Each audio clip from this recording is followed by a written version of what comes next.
Il est 19h, merci d'être avec nous pour Face à Philippe de Villiers. Cher Philippe, bonsoir.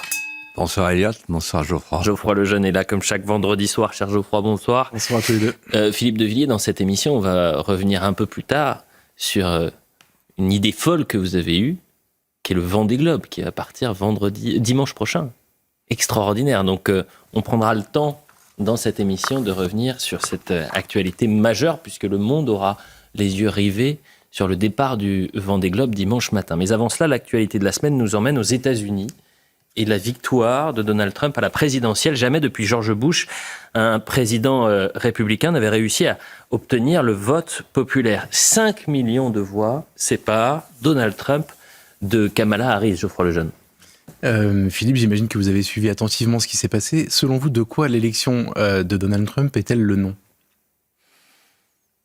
Je dirais que c'est le nom du grand retournement qui vaut pour tout l'Occident, étant donné que nous sommes les cousins, ou plutôt les neveux de l'oncle Sam. Et que ce qui se passe aux États-Unis se passe ensuite chez nous. Et moi, j'y ai vu plusieurs dimensions symboliques dans cette victoire de Trump. Par-delà tout ce qu'on peut dire sur l'homme. En général, pour s'abstenir de porter un jugement d'ensemble en faisant une analyse froide. Je pense que cette victoire, c'est la victoire de la politique. Et je vais essayer de l'expliquer pendant cette émission. Et donc, c'est réconfortant pour tous ceux qui ne croient plus à la politique, qui ne croient plus qu'on puisse changer les choses. Et en même temps, il y a un côté Edmond Dantès qui est extraordinaire, qui fait que le gars, il a 78 ans et il revient de tout. Il a échappé à tout. C'est le comte de Monte Cristo des Grands Lacs. Et je pense que ça a contribué à son élection. Mais allons au fond des choses. Pour répondre à votre question sur la signification de l'élection. Premièrement, c'est la déroute du wokisme. Et ça ne sera pas sans conséquence pour nous. Le wokisme, c'est quoi ? Le wokisme, c'est une explication donnée au problème de la discrimination. Pour le wokisme, le responsable de la discrimination, c'est l'homme blanc, occidental, hétérosexuel, sexiste, raciste, esclavagiste et colonialiste. C'est une idéologie simpliste, redoutable. Il n'y a pas de grand soir, puisque de toute façon l'humanité ne survivra pas. Une fois qu'on aura viré la masculinité toxique. Mais cette idéologie, elle est née aux États-Unis, dans les universités. Elle a fait des ravages dans la société américaine. Et elle est arrivée chez nous. Et pourquoi je dis ça ? Pourquoi j'en parle pour commencer ? Parce que Kamala Harris incarnait l'idéologie du wokisme puisqu'elle vient de San Francisco, qui est la vitrine des idées libérales de la bourgeoisie wokiste de la côte ouest. Et en fait, le Parti démocrate s'est laissé piéger, s'est laissé gangrener par le wokisme, avec 3 étapes successives. La première, c'est George Floyd, avec des manifestations monstres. Et à partir de cet instant, 2020, le Parti démocrate s'est focalisé sur les minorités raciales et sexuelles. Deuxième étape, les programmes scolaires qui ont intégré les questions LGBT, transidentité. Puis, troisième étape, la construction d'un discours sur le privilège blanc, avec la dénonciation des violences policières et du passé raciste de l'Amérique. En face des démocrates, il y a les républicains de tradition, qui disent ils sont en train d'atteindre les valeurs fondatrices du melting pot qu'a fait l'Amérique, multiethnique, mais fondée sur l'éthique protestante.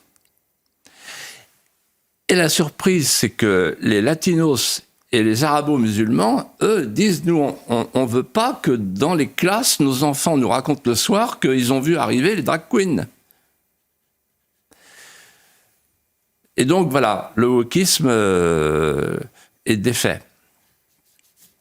Ensuite, il y a une deuxième leçon. C'est la revanche des ordures, pour parler comme Biden. C'est la benne à ordures qui a gagné. Nous sommes aussi des ordures, puisque Mme Hidalgo nous réserve comme sort les rats. Là-bas, aux États-Unis, les ordures, c'est comme les déplorables d'Hillary Clinton. C'est une métaphore qui veut dire le petit peuple des déclassés, ce sont des ordures. C'est-à-dire, on ne tient pas compte de ces gens-là qui ne sont plus dans l'histoire, qui ne feront plus jamais l'histoire. Et pourquoi ? Parce qu'en fait, l'Amérique, à un moment donné, il y a 30 ans, et moi j'ai vécu ça, avec Jimmy Goldsmith, il me dit, vous verrez Philippe, ça va basculer un jour. L'Amérique, elle invente la globalisation.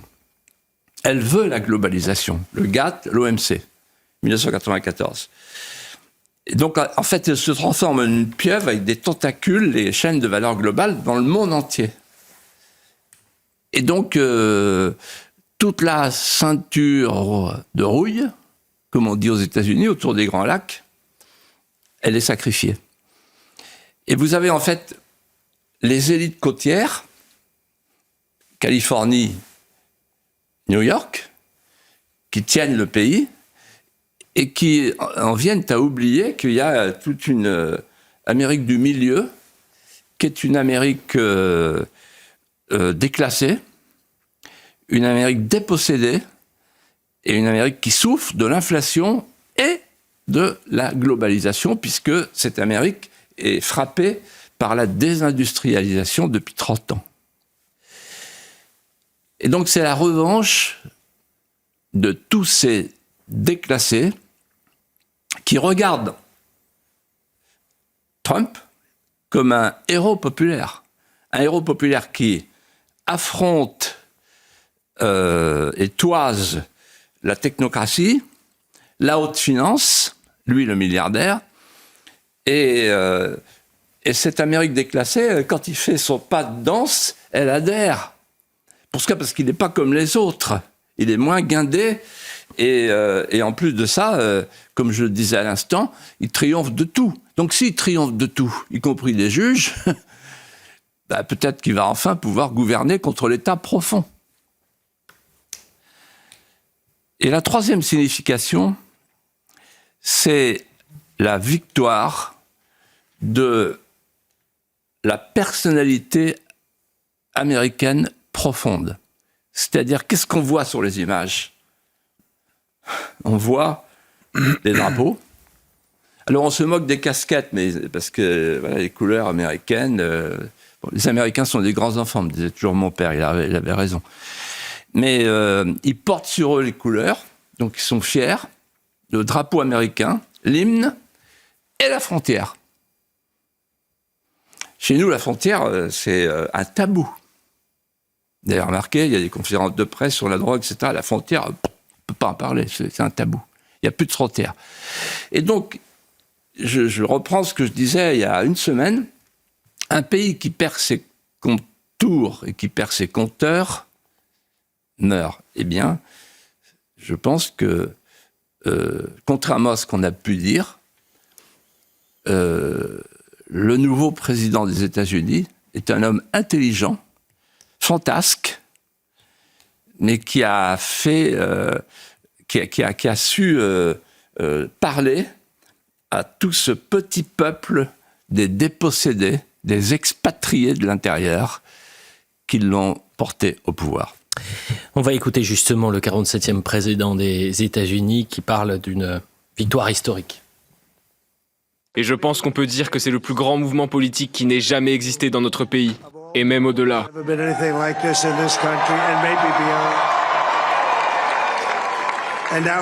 Nous arrivons à un nouveau niveau de notre mouvement politique, car nous allons aider notre pays, car il a besoin d'aide.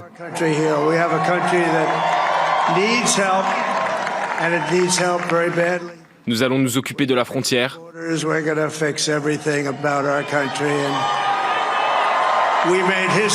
Nous avons écrit l'histoire cette nuit. Nous avons écrit l'histoire. Faut-il comprendre, Philippe de Villiers, que Donald Trump, le candidat de toutes les caricatures, aurait fait le bon diagnostic de son pays et du peuple américain ? Je pense que oui, et c'est plus subtil qu'il n'y paraît. En fait, Trump a compris que l'Amérique ne ressemblait plus à l'Amérique, que l'Amérique était en train de devenir un pays post-occidental, post-national, au bord de la sécession. Et il a compris aussi, si vous me laissez un petit peu de temps pour expliquer, pour une fois, il a compris aussi que il allait clore un cycle de 2 siècles, en finir avec une mythologie biséculaire, mythologie américaine. Je m'explique. Il y a 3 mythes fondateurs là qui viennent de s'effondrer. Et on va avoir une nouvelle Amérique. Le premier mythe fondateur qui s'est effondré, c'est le mythe de la nation migrante. La nation migrante, c'est l'idée exprimée par exemple par John Kennedy. Je me souviens, j'avais 9 ans, je lui ai dit à mon père qu'est-ce qu'il a voulu dire. Il a dit au monde entier, comme sous la forme d'une sorte d'appel, vous pouvez venir chez nous, vous serez tous reçus. Il a dit, les États-Unis sont une nation d'immigrants. Et c'est quelque chose de constitutif. Et en 1965, il y a eu une loi qui a ouvert les vannes et donc a battu toutes les digues. Ça, c'est fini. Et en même temps, ce qui est fini, avec Donald Trump, qui a dit on va mettre fin à l'immigration, qu'est-ce qui est fini ? C'est le fameux mythe fondateur des WASP, c'est-à-dire les whites anglo-saxons protestants, dont les descendants des colons d'origine est-européenne et nord-européenne prétendaient, encore récemment, par leur mode de pensée, leur mode de vie, composer la nation américaine d'aujourd'hui comme au temps de la fondation des 13 colonies du XVIIe siècle. Cette Amérique-là, elle est morte. Ce mythe fondateur est mort. Le deuxième mythe fondateur, c'est encore plus spectaculaire, je trouve, avec des conséquences dont on va parler ensuite, j'imagine, pour la guerre et pour la paix. C'est l'idée de la nation messianique. Donc la nation migrante, la nation messianique. La nation messianique, c'est quoi ? Chez les pèlerins, les pères fondateurs, les premiers prédicateurs, qui sont les premiers puritains qui sont arrivés sur le Mayflower, il y avait cette croyance messianique en l'élection divine, la prédestination de l'Amérique. Et cette prédestination de l'Amérique, elle avait un nom, la destinée manifeste. Et au nom de la destinée manifeste, la vocation messianique de l'Amérique était de civiliser l'Ouest de l'Amérique et ensuite le monde. Suivez-moi bien. On y arrive. Et au nom de la croyance messianique en l'élection divine de l'Amérique pour civiliser le monde, on a eu la puissance américaine, l'hégémonie américaine et finalement l'impérialisme américain, qui trouve là sa source. Quand vous reprenez, ça m'avait beaucoup frappé à l'époque, quand j'avais étudié la période de l'après-guerre, l'après-première guerre mondiale, sur la SDN. Il y a un discours de Woodrow Wilson où il parle de la destinée manifeste, où il dit « Dieu nous a choisis pour donner au peuple du monde entier la recette de la voie à suivre sur le sentier de la liberté. » Et George Bush, en fait, il reprend aussi cette idée de la destinée manifeste, et les néoconservateurs ont mis le feu à la planète, depuis l'Irak, l'Afghanistan jusqu'à l'Ukraine, au nom de la destinée manifeste, c'est-à-dire que l'Amérique a pour vocation de démocratiser le monde à la manière américaine. C'est l'hégémonie, c'est l'impérium. Eh bien ça, c'est fini. Trump est jacksonien, comme on dit aux États-Unis, il est isolationniste. En fait, il veut la paix, et ça m'a beaucoup frappé parce qu'il parle de Dieu dans son discours. Et en fait, il dit plus, en fait, l'Amérique cherchera avec moi à civiliser ou à reciviliser le monde. Non, il dit, avec moi, l'Amérique cherchera à reciviliser l'Amérique. C'est très différent. On va parler des conséquences à présent pour la France, mais avant de parler de la France, parlons de l'Europe. Et qui parle le mieux de l'Europe en ce moment, peut-être Emmanuel Macron. Écoutez sa réaction, c'était depuis la Hongrie ce jeudi après-midi. Au fond, moi je trouve que notre rôle ici, ou au sein de l'Union européenne, c'est pas de commenter l'élection de Donald Trump, savoir si c'est bon ou pas bon. Il a été élu par le peuple américain. Et il va défendre l'intérêt des Américains. Et c'est légitime et c'est une bonne chose. La question, c'est est-ce que nous, on est prêt à défendre l'intérêt des Européens? C'est la seule question qui nous est posée. Geoffroy Lejeune. C'est probablement la question la plus importante. Quelles vont être les répercussions pour nous, Français et Européens, de l'élection de Donald Trump? Alors, vous avez vu les images, il dit, donc les Américains défendent les Américains, nous, les Européens, on défend l'Europe. Et ça me fait penser à deux moments importants de la campagne de Trump, et qui sont deux réponses. Vous savez, Kissinger a dit, il me semble, une phrase qui est à peu près celle-ci, une nation qui fait de la perfection morale sa pierre de touche diplomatique n'atteint ni la perfection ni la sécurité. Donc là, on est dans la moraline avec Macron,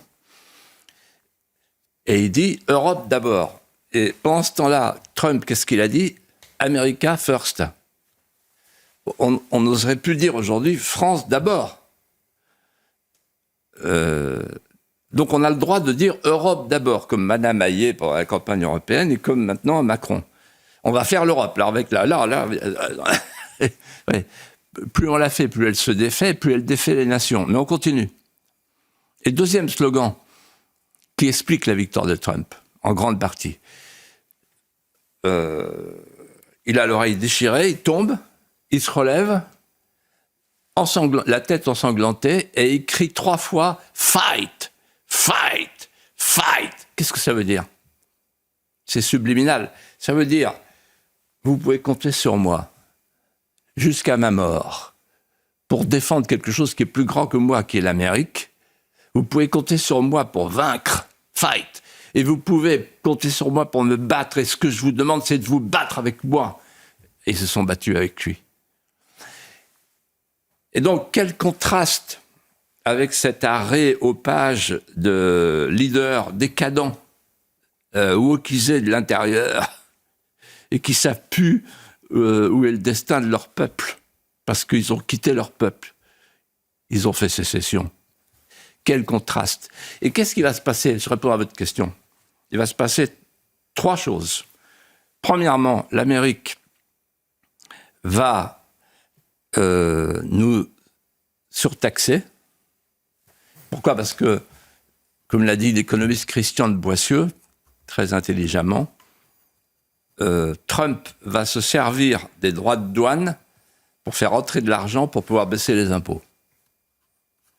Et comme par ailleurs, il va multiplier les recherches dans le schiste, il va faire baisser le prix de l'énergie et donc rendre les produits américains plus compétitifs. Voilà pour l'économie. Ça, c'est la première fessée à Madame von der Leyen, l'impératrice.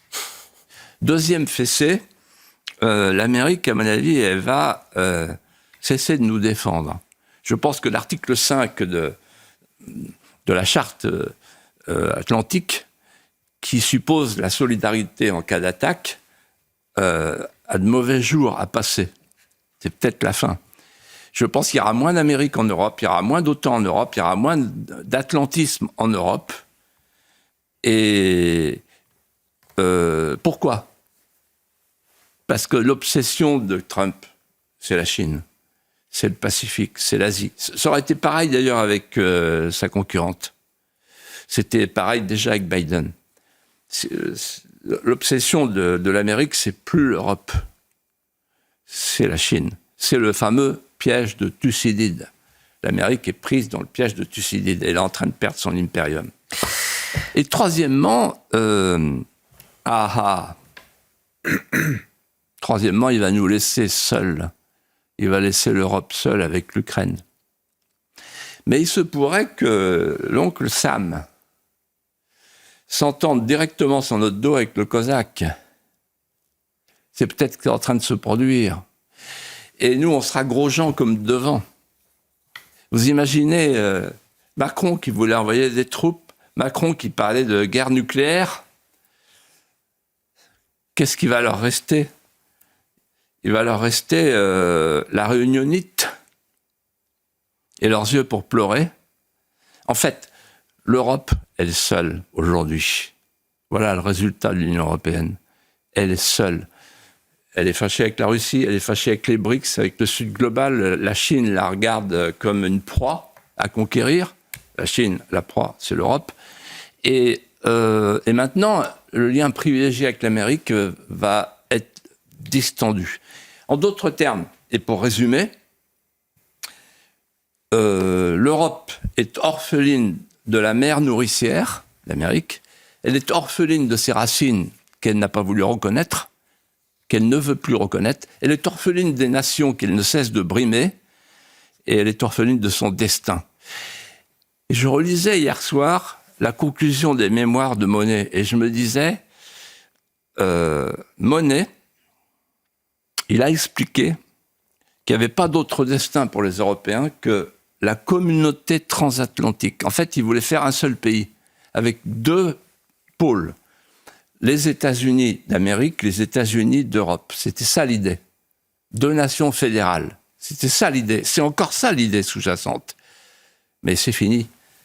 Désormais, la relation transatlantique ne sera plus maîtresse des relations internationales. J'ai dit un jour, le mur de Maastricht tombera comme le mur de Berlin est tombé. Je le redis ce soir, ce jour est proche. La publicité, on revient dans un instant. À tout de suite pour la suite de Face à Philippe de Villiers. 19h30 sur CNews pour la suite de Face à Philippe de Villiers. Toute la première partie, vous avez décrypté, Philippe de Villiers, les élections américaines et le résultat de ces élections avec ce raz-de-marée républicain, la victoire de Donald Trump, 47e président des États-Unis. Je voudrais qu'on s'arrête un instant, puisqu'on n'a pas abordé cette question, sur les leçons pour la France. Parce que moi, j'ai écouté les 3 dernières semaines tous les médias, et ça avait l'air d'être simple comme bonjour. Ouais. Le résultat était fait, c'était quasiment acquis. Ouais. Kamala Harris, au moment où on annonce que c'est Kamala Harris la candidate, Kamala Harris est la candidate la plus rude pour le Donald Trump. C'est pas moi qui le dis, c'est un grand spécialiste, invité régulier de France Inter, petite archive sur France Inter, monsieur Thomas Negaroff. Oui, moi je pense que c'est la pire des candidates pour Donald Trump. Autant Joe Biden était le meilleur des candidats parce que, et il le rappelait il y a un instant, le duel présidentiel c'est toujours un corps à corps. Et dans ce corps à corps, vous aviez la virilité de Donald Trump et l'empathie fragile et la faiblesse de Joe Biden. Là, le corps à corps change de forme. Et vous avez tout à coup un Donald Trump qui non seulement apparaît comme vieilli, mais aussi un vieux mâle blanc face à une jeune femme métisse, très dynamique et compétente sur les dossiers. Ça, c'est très important. Geoffroy Lejeune. Bon, déjà, on peut savourer le spécialiste. Et ensuite, la question que je veux vous poser porte sur la France. Quelles sont les leçons pour nous, sachant que les critiques en France, notamment sur le populisme de Donald Trump, dont vous avez parlé d'ailleurs dans Mémoricide, dans votre nouveau livre, qui, on va le dire, est numéro 1 des ventes, ces critiques aujourd'hui, est-ce que selon vous, elles sont complètement disqualifiées, balayées ? C'est-à-dire que les Français doivent se dire, ils nous ont tous raconté des bobards, puisque le résultat n'est pas du tout celui qui était annoncé. Donc c'est bien, c'est de la bonne pédagogie, sans qu'on ait rien à dire. Et je vais vous répondre en vous disant ceci. En fait, l'américanisation de nos élites, américanisation jusqu'à l'os, et de notre écosystème médiatique est parvenu à un tel degré d'imprégnation que nous adoptons les mêmes codes, nous répliquons, nous reproduisons, c'est un copier-coller, les mêmes codes, les mêmes messages, comme vous diriez vous les journalistes, le même narratif, jusqu'aux erreurs et contresens de l'oligarchie américaine. C'est-à-dire que quand l'Amérique médiatique ou politico-médiatique fait une embardée, on fait une embardée, la même. Si on va à tribord, c'est parce qu'ils sont allés à tribord. Si on va à bâbord, c'est parce qu'ils sont allés à bâbord. Bon, c'est un psittacisme intégral et remarquable. C'est-à-dire, le coq chante à San Francisco, la poule pond à France Inter. En gros, si vous me passez la métaphore. Mais ça a toujours été comme ça, en fait, depuis longtemps. Quand j'étais à Sciences Po, c'était déjà comme ça. Du temps de Servan-Schreiber, le défi américain. Et je vais vous donner un exemple que j'ai vécu, qui m'a beaucoup marqué. En fait, mai 68 n'a pas commencé à Nanterre. Mai 68 a commencé à Berkeley. C'est-à-dire que, si vous voulez savoir ce qui va se passer en France dans 10 ans, chers amis, je vous donne un truc de vieux sage. Vous regardez ce qui se passe aujourd'hui aux États-Unis. Alors, je vais vous donner quelques exemples. En fait, et c'est pour ça qu'ils ont la gueule de bois.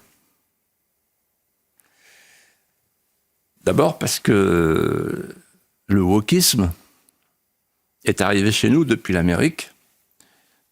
Et si jamais la petite lumière de l'astre noir, de la cancel culture vacille à Harvard, la lumière va s'éteindre à Sciences Po. C'est aussi simple que ça. On copie l'Amérique avec un temps de retard. L'État profond, dénoncé par Trump, il est chez nous, c'est lui qui commande. C'est pas Macron, il peut plus commander. Et c'est pas Barnier, il commande pas. La preuve, l'État profond veut faire l'euthanasie, il fait l'euthanasie. L'État profond, c'est les dysfonctionnaires qui dysfonctionnent et qui sont au pouvoir. Donc ça aussi, ça va changer parce que il va s'y attaquer, Trump.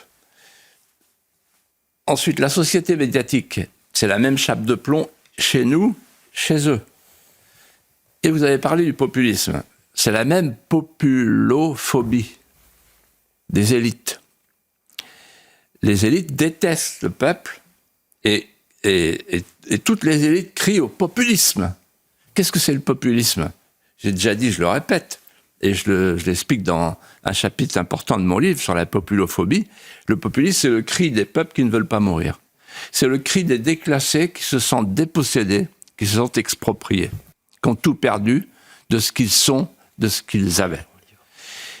Et en fait, nos élites, aux États-Unis comme en France, elles ont deux réflexes qui n'ont rien à voir avec le petit peuple.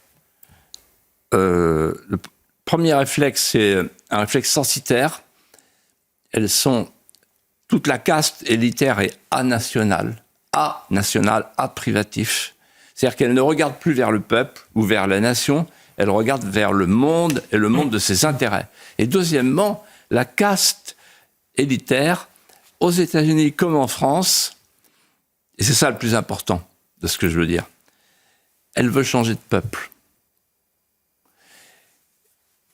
Et là, c'est le coup d'arrêt avec Trump, parce qu'il a vu ça. Et les Américains ont voté pour lui parce qu'ils ne veulent pas que le peuple américain disparaisse au profit d'un nouveau peuple. Et c'est ça qui va se passer chez nous dans les années qui viennent. Autre sujet à présent, Philippe de Villiers. J'ai souvenir qu'au moment de la nomination de Michel Barnier à Matignon, vous aviez dit avec Michel Barnier, faites une croix sur l'euthanasie. Je rappelle que la dissolution avait rendu le projet sur la fin de vie, puisque dans ce projet, il ne parle pas nommément d'euthanasie, le projet de loi sur la fin de vie est caduque. La présidente de l'Assemblée nationale, Yaël Braun-Pivet, vient d'annoncer qu'elle avait obtenu du gouvernement l'engagement d'inscrire le texte sur la fin de vie à l'ordre du jour au début de l'année prochaine. Michel Barnier promettait une politique de rupture. Est-ce que vous y voyez le signe d'un gouvernement de continuité finalement ? J'y vois le signe de la macronisation du gouvernement actuel, puisqu'on va reprendre la loi là où elle était. Et pour moi, on est dans le symbole fort. J'avais dit, c'est le test au carbone 14, comme le sueur de Turin. Le test au carbone 14. On va voir. Alors, il y avait en fait 2 tests au carbone 14. Il y avait l'impôt. Est-ce qu'ils vont avoir le culot d'augmenter les impôts ? Oui, ils l'ont fait. Et maintenant, est-ce qu'ils vont avoir le culot de faire la loi sur l'euthanasie ? Oui, ils vont le faire. 26 janvier prochain. C'est ça. Et c'est même pas Barnier qui l'a annoncé, c'est la présidente de l'Assemblée nationale, Yaël Braun-Pivet. En fait, voilà, on est à la case départ. Et je redis ce que j'ai dit ici. Premièrement, c'est une rupture anthropologique inouïe. En fait, le serment d'Hippocrate aura duré 25 siècles. C'est fini. Une rupture anthropologique inouïe parce qu'on va confier aux médecins et aux soignants le soin d'administrer la mort. C'est un changement des repères complet. Et avec une indécence, une manœuvre indécente qui consiste à nous dire « Non, vous inquiétez pas, il y aura des garde-fous, etc. » Comme on a fait pour la loi Veil. On a vu que les garde-fous, avec la loi Veil, ils avaient tous sauté. Et on sait que les pays qui ont légalisé l'euthanasie connaissent maintenant des dérives insupportables pour les enfants et les handicapés qui, comme dit le film, ont un petit truc en plus. Les enfants et les handicapés, vous voyez. On démarre sur les vieux, puis après ça dérive. C'est un changement de civilisation complet. Je parlais avec un médecin hier à La Roche-sur-Yon et il me disait, les gens ne se rendent pas compte. Ils ne se rendent pas compte que la relation de soins répond à un lien asymétrique entre celui qui est soigné et celui qui soigne. Asymétrique parce qu'il y en a un qui est dominant et l'autre dominé. Et donc ça suppose un acte de confiance ineffable. C'est fini. Les familles auront la possibilité de donner la piqûre létale. Bon, pour moi, ça va, je suis bien entouré, mais on a beau avoir confiance, on se dit, voilà. Et donc les familles, donc les soignants, les familles, donc une société de suspicion. Et l'institution, l'ange de la mort, rôdera dans les couloirs de tous les EHPAD. Et comme il faudra faire des économies, le président Sauvé l'a très bien dit, c'est une manière pour le libéralisme économique de faire des économies. On fera des économies dans les EHPAD. Vous voyez ce que je veux dire ? Ce sera simple. Voilà. Et enfin, je vais dire l'essentiel. Un jour, il y a un député, non des moindres, et le président de la République lui-même, qui m'ont dit, dans 2 endroits différents, dans 2 périodes différentes, on n'appellera jamais ça l'euthanasie.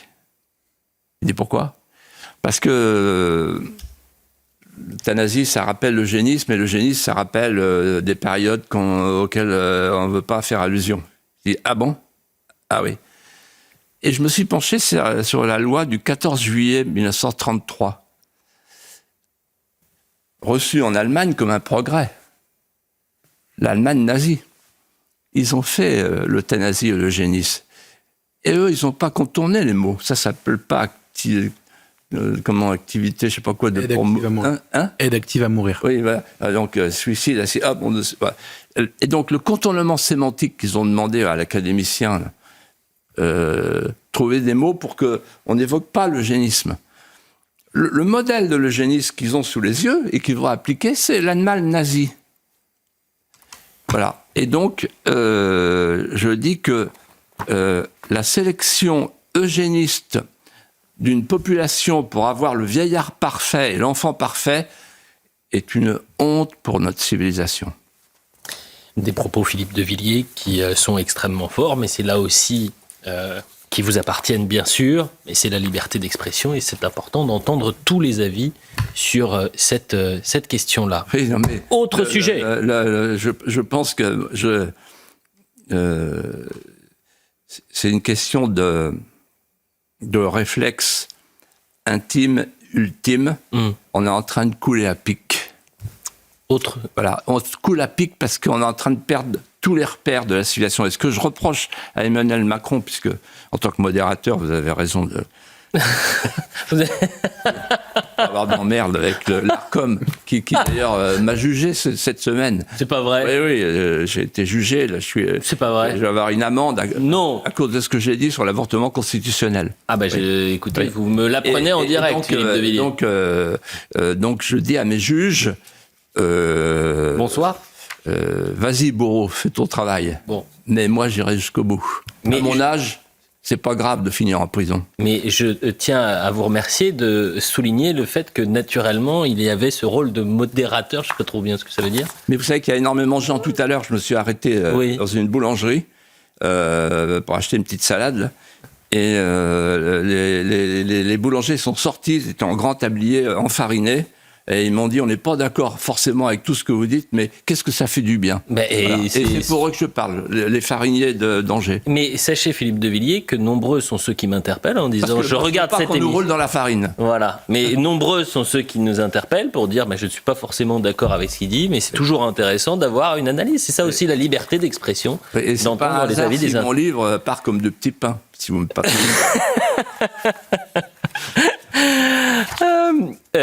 Il nous reste encore un bon quart d'heure, mais je sais, et j'ai vraiment hâte qu'on parle dans un instant du Vendée Globe. Mais tiens, puisque vous parlez de votre livre, voilà, je voulais qu'on revienne sur un autre sujet.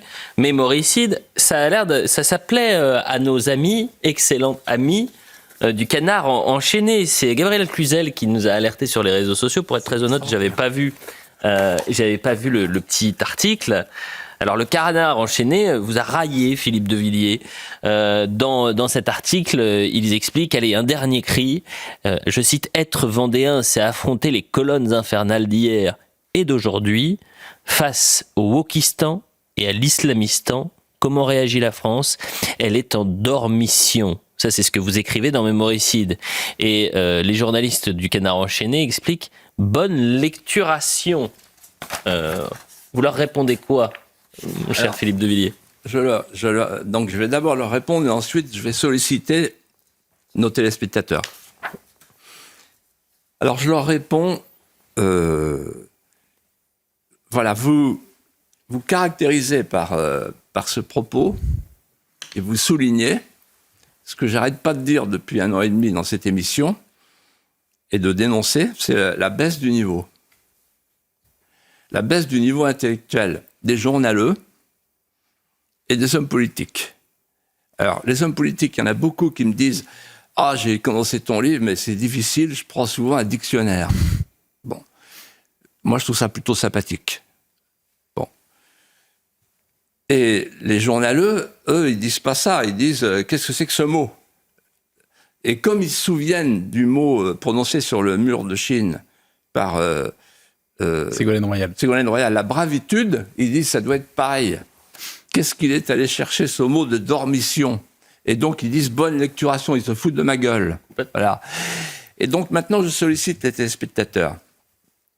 On va faire un concours entre le Canard enchaîné et Philippe de Villiers, et c'est vous qui allez arbitrer. Vous allez chercher votre dictionnaire. Vous avez tous un dictionnaire chez vous, et vous regardez le mot dormition.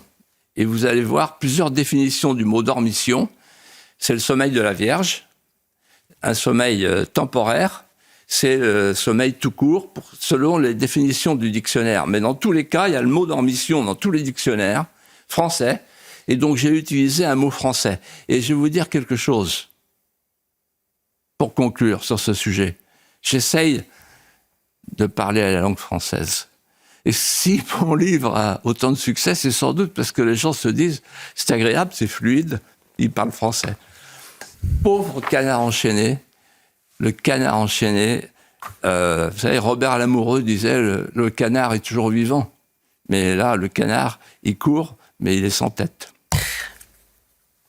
Voilà on salue les journalistes du Canard enchaîné. Quand vous avez parlé des journaleux, vous me regardiez un peu, Philippe. Je m'inquiétais. Mais je plaisante, bien sûr. Vous êtes dans la même corporation. Bien, on va... C'est la même famille. Je ne sais pas s'ils m'accepteraient pour Noël. Nous, on a une différence avec les gens du Canard enchaîné, c'est que depuis maintenant 1 an et demi, on parle de Philippe de Villiers couramment. Oui, alors je confesse, quand vous avez dit que certains politiques ont eu besoin d'un dictionnaire parce que c'est vrai que c'est un livre avec des mots soutenus, etc. C'est vraiment une lecture profonde. Peut-être, je confesse, avoir moi aussi un dictionnaire non loin. Ah bah oui, pour déchiffrer. Enfin les aveux. Voilà. Allez, le Vendée Globe. J'ai hâte. Ce dimanche, la faute du Vendée Globe s'ébranlera depuis les Sables d'Olonne. Et je me suis laissé dire que vous seriez d'ailleurs dans le bateau amiral Philippe de Villiers, aux côtés du président du département. Geoffroy Lejeune, vous avez une question pour Philippe de Villiers. Parce que, comme vous le savez, comme le savent les gens qui nous regardent, à chaque fois qu'on évoque un événement historique ou qu'on évoque un personnage connu de l'histoire récente, Philippe le connaît, ou était là, ou a participé d'une manière ou d'une autre. Voilà. Les gens ne le savent pas forcément, mais en fait, c'est vous qui avez créé le Vendée Globe. Donc la seule question que je veux vous poser, c'est comment ça s'est passé? Je croyais que vous allez me dire que vous ne connaissez pas Trump. Alors, oui, parce que hors antenne, parce qu'il faut savoir aussi, les gens ne savent pas, mais il dit beaucoup de blagues hors antenne. Et tout à l'heure, je me suis moqué de lui parce que parfois je lui réponds en disant Trump, tiens, c'est le seul personnage dont on va parler que vous connaissez pas. Ouais. Voilà. En fait, je connais pas les très vieux. Allez, le Vendée Globe. Racontez-nous la naissance de cette course mythique. Alors, je vais être très, très factuel. Voilà comment ça s'est passé, de manière absolument incroyable. Je reçois un coup de téléphone du directeur général du Crédit Agricole, qui s'appelle Michel Bon, à l'époque, qui était un garçon brillant, qui me dit, voilà, la caisse du Crédit Agricole de la Vendée a décidé de sponsoriser le bateau d'un jeune breton qui est champion du monde de la plongée, de la Comex, et on voudrait faire un film sur lui. Et on vous a désigné. Je dis, mais attendez, je suis pas cinéaste. Oui, mais c'est le Puy du Fou, c'est l'esprit du Puy du Fou. Philippe Gentot, le garçon dont il est question, est tout à fait dans cet esprit-là. Et il est en train de gagner la course du Bock Challenge, organisée par les Américains. On en est à la dernière étape, il sera arrivé dans quelques heures à Rio de Janeiro. Et donc, vous partez, vous choisissez une équipe de tournage et vous partez à Rio. Je pars à Rio, j'arrive à Copacabana et je fais la connaissance de ce Philippe Gentot. Et je lui dis, voilà, on va faire un film, on m'a chargé de faire un film sur vous pour l'ultime étape du Bock Challenge que vous êtes en train de gagner. Et je lui dis, voilà, j'ai une idée. La première image, on va vous emmener au stade de Maracana. On voit là les images en direct. Ouais. Et en fait, le stade de Maracana, c'est le stade de Pelé. Et pourquoi le stade de Maracana? Je lui dis, tu vas t'asseoir en tailleur, et on va zoomer et on va mettre comme sous-titre la phrase d'Alain Colas, la mer, le plus grand stade du monde. Et donc le plus grand stade du monde, c'est Maracana, après la mer. Voilà. Et on va au Christ du Corcovado, et puis on descend dans un bistrot, et là, sur une nappe blanche, il commence à crayonner, une nappe en papier, Et il me dit, moi j'ai une idée avec des copains, avec Bernardin, machin, etc. J'ai une idée, c'est le Boc Challenge, mais sans escale et sans assistance. Et je lui dis, moi, le marin d'eau douce, ça me parle pas, mais... et il dit, oui, personne ne veut faire cette course parce que c'est une course à l'extrême, mais ça serait fantastique. Et je dis, écoute, quand est-ce que tu vas... après, qu'est-ce que tu feras après ta course quand tu vas arriver à Newport? Parce que c'était la dernière étape, Rio, Newport. Il me dit, je ne sais pas. Ben, je dis, tu rentres en France et tu viens au Sables d'Olonne. Et moi, j'organise ta venue. Dans le grand chenal des Sables d'Olonne, on t'accueille, ça sera triomphal, tous les Sablés seront là, et le soir, on fait la projection du film qu'on est en train de tourner. Le film est sorti, il s'appelle Le Grand Sillon. Il est à l'INA. Il n'a pas eu un succès fou, parce que j'avais pas le bras assez long avec les diffuseurs. Mais le film est sorti, et il a été diffusé pour la première fois au Sables d'Olonne. Et je suis monté sur un podium, j'ai pris Philippe Gentot et je lui ai dit, maintenant tu t'installes en Vendée, tu ne pars pas en Bretagne et tu vas acheter un moulin à 13 vents. Je me souviens de ces expressions, je ne sais pas pourquoi j'ai dit ça. Et il s'est installé à Grosbreuil et ensuite il a créé son entreprise. Et puis il avait cette idée, le temps a passé. Et au lendemain de mon élection comme président du Conseil général de la Vendée, 5 ans après, septembre 1988, je l'appelle, je dis, dis donc... on a un projet de course Vendée-Bergen, mais ça me plaît pas trop. Ton idée là de course, il vient me voir, puis il me dit voilà, je suis prêt. Le Globe Challenge, ça s'appellera. Je dis mais t'as des moyens, Il me dit non pour l'instant. Alors fais le tour. Et il fait le tour et 8 jours après il revient me voir, il me dit j'ai pas trouvé de sponsor. Et donc à ce moment-là je lui dis le sponsor c'est moi, le département. Et c'est parti. Et en fait on devient co-organisateur. Voilà. Et puis, le temps a passé, ça a mal tourné parce que il payait pas ses impôts. Enfin, il a été condamné pour fraude fiscale, puis condamné de manière plus grave ensuite. Il est parti, il a quitté la France. Et le département n'avait pas le choix, après le dépôt de bilan du Vendée Globe, soit on rachetait le Vendée Globe au tribunal de commerce, soit le Vendée Globe partait à Newport ou à Plymouth, ou une entreprise française qui était prête à racheter le Vendée Globe, mais qui aurait fait partir le Vendée Globe d'une autre ville que les Sables d'Olonne. Donc j'ai sauvé 2 fois le Vendée Globe, j'en suis fier, et je suis en même temps reconnaissant à Philippe Gentot, quels que soient les événements qui ont suivi, parce que moi, le marin d'eau douce, je ne savais pas qu'on pouvait faire une course sans escale, sans assistance, mais c'est moi qui ai dit ça s'appellera le Vendée Globe. Et le Vendée Globe, aujourd'hui, est devenu une course mythique dans le monde entier. On en parlera dans un instant, mais c'est justement, vous l'avez dit, une course mythique des aventuriers des mers. Je voudrais qu'on revienne sur la 6e édition qui est marquée par le naufrage de Jean Le Cam. Il chavire au large du Cap Horn. Il est sauvé par Vincent Rioux, ce même Vincent Rioux qui l'avait battu 4 ans plus tôt. C'est une histoire légendaire. Et vous prenez à l'époque la parole. On vous découvre, et vraiment je pense aux téléspectateurs qui vont vous voir sur la séquence qu'on va découvrir, les traits tirés. On vous sent préoccupé bien évidemment. Et vous donnez pour la première fois des nouvelles de Jean Le Cam. Regardons. Le signe de vie que nous attendions, nous venons de le recevoir de la part de Jean. Vincent est arrivé près du bateau de Jean. Il s'est approché une première fois du bateau et il a vu à l'avant du bateau sortir un pavillon avec une antenne. Ensuite, il est repassé et il a lancé un cri à Jean. On peut supposer qu'il l'a appelé. Et Jean lui a répondu. Sur l'état du bateau, décrit par Vincent, le bateau est immergé par l'arrière. Ce qui explique naturellement que Jean ne puisse pas sortir ou faire un signe par l'arrière. Et ce qui explique aussi la difficulté pour Jean à communiquer avec le cargo ce matin. Incroyable séquence. Geoffroy Lejeune. Comment expliquez-vous, Philippe, du coup, toutes ces années après, que cet événement mondial soit devenu et connu un si grand succès ? Sans doute parce que le Vendée Globe vient combler nos manques. au cœur même du mystère de nos civilités, le Vendée Globe dessine sur le sillon d'écume une allégorie de nos rêves intimes. Oh, que ma quille éclate et que j'aille à la mer. En fait, nos rêves intimes, le premier des rêves, c'est le rêve du grand large. Des mers, des montées, le tour du monde de Jules Verne, la course à l'extrême, 40e rugissant, 50e hurlant. Et puis derrière ce rêve-là, il y en a un autre, c'est le rêve de la vraie vie. Une vie vraiment vécue.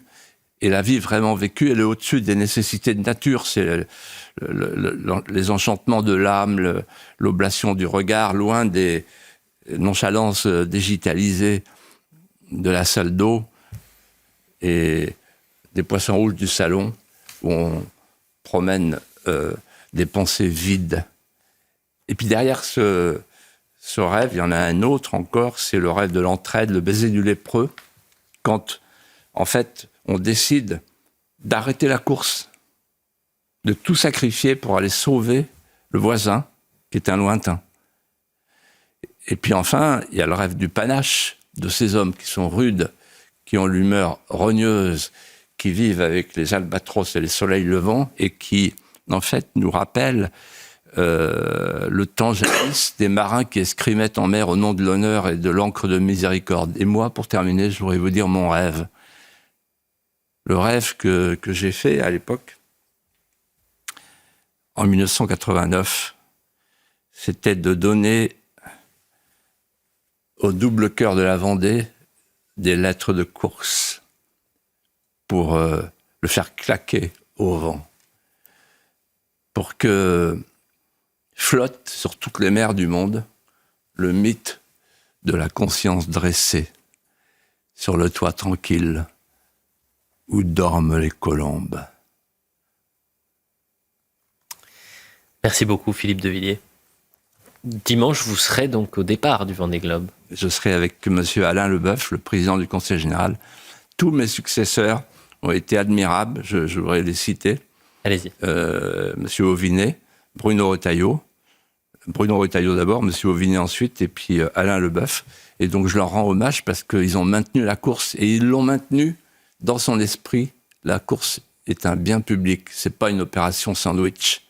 C'est pas pour gagner de l'argent. Il y a une société d'économie mixte en Vendée qui porte la course avec les entrepreneurs vendéens, mais c'est une oblation. Une faveur pour la semaine prochaine.